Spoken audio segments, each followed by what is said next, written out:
Assalamualaikum warahmatullahi wabarakatuh dan salam sejahtera untuk kita semua. Perkenalkan, kami dari kelompok 4 akan menampilkan hasil materi kami yang berjudul Penyakit Tidak Menular pada Anak Usia Dini dan Penanganannya, dengan mata kuliah Kesehatan dan Gizi di bawah bimbingan Dr. Sita Wondal, MPD. Namun sebelumnya saya akan memperkenalkan kelompok kami. Yang pertama, saya sebagai Septiana Clara Wowe. Saya Dewi Cahyanti. Saya Putri Bakar. Dan saya Rizka Odi. Selamat menyaksikan. Halo teman-teman, sudahkah kamu tahu jenis-jenis penyakit tidak menular? Lalu bagaimana penanganan dan pencegahan agar tidak terkena penyakit tersebut? Yuk kita bahas satu persatu. Yang pertama yang akan kita bahas adalah penyakit tidak menular. Penyakit tidak menular yang pertama yang akan kita bahas adalah penyakit epilepsi. Kamu pernah dengar tentang penyakit epilepsi? Epilepsi itu juga dikenal dengan istilah ayan. Epilepsi adalah kejang yang tiba-tiba tanpa didahului demam dan terjadi karena ada kelainan otak akibat infeksi atau penyebab lain. Penyakit ini tidak menular ya, dan juga bukan penyakit turunan atau guna-guna.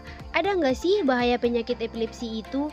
Tentu bila kejang tiba-tiba terjadi di tempat berbahaya, contohnya di atas tangga, di dekat api, di dekat kaca atau cermin, di jalan raya, di dekat kolam, atau yang lainnya yang dapat membahayakan keselamatan diri.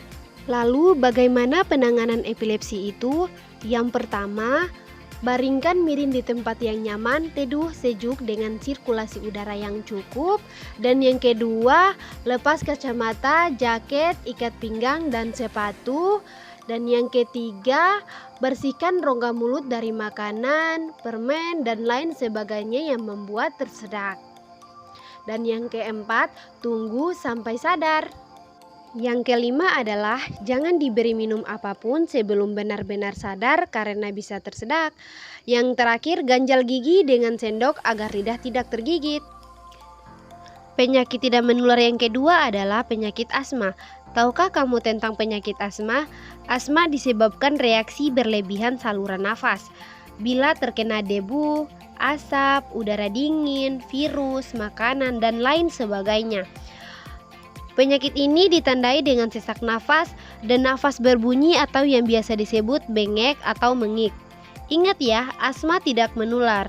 Nah, cara mencegah serangan asma yang pertama, hindari orang yang sedang batuk pilek. Yang kedua, hindari penyebab asma yang berbeda pada setiap orang.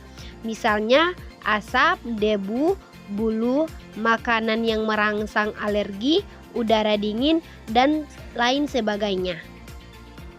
Lalu, bagaimana penanganan penyakit asma itu? Yang pertama, tetap tenang. Duduk tenang dan ambil napas pelan secara stabil adalah langkah awal yang penting dalam mengatasi serangan asma. Yang kedua, gunakan inhaler. Semprotkan inhaler untuk asma setiap 30-60 detik, maksimal 10 semprotan. Gunakan inhaler pengontrol.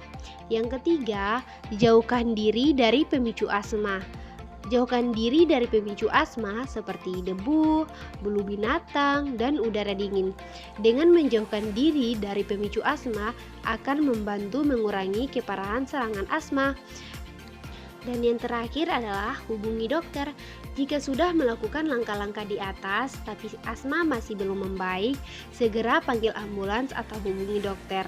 Pastikan melakukan setiap langkah dengan tenang karena panik dan cemas hanya akan memperparah serangan asma. Yang kedua yaitu penyakit stroke dan cara penanganannya. Penyakit stroke pada anak adalah kondisi yang sangat jarang terjadi tetapi dapat terjadi pada anak-anak yang memiliki berat badan berlebih atau obesitas. Stroke pada anak dapat disebabkan oleh berbagai faktor termasuk obesitas, hipertensi, dan penyakit jantung yang berhubungan dengan obesitas.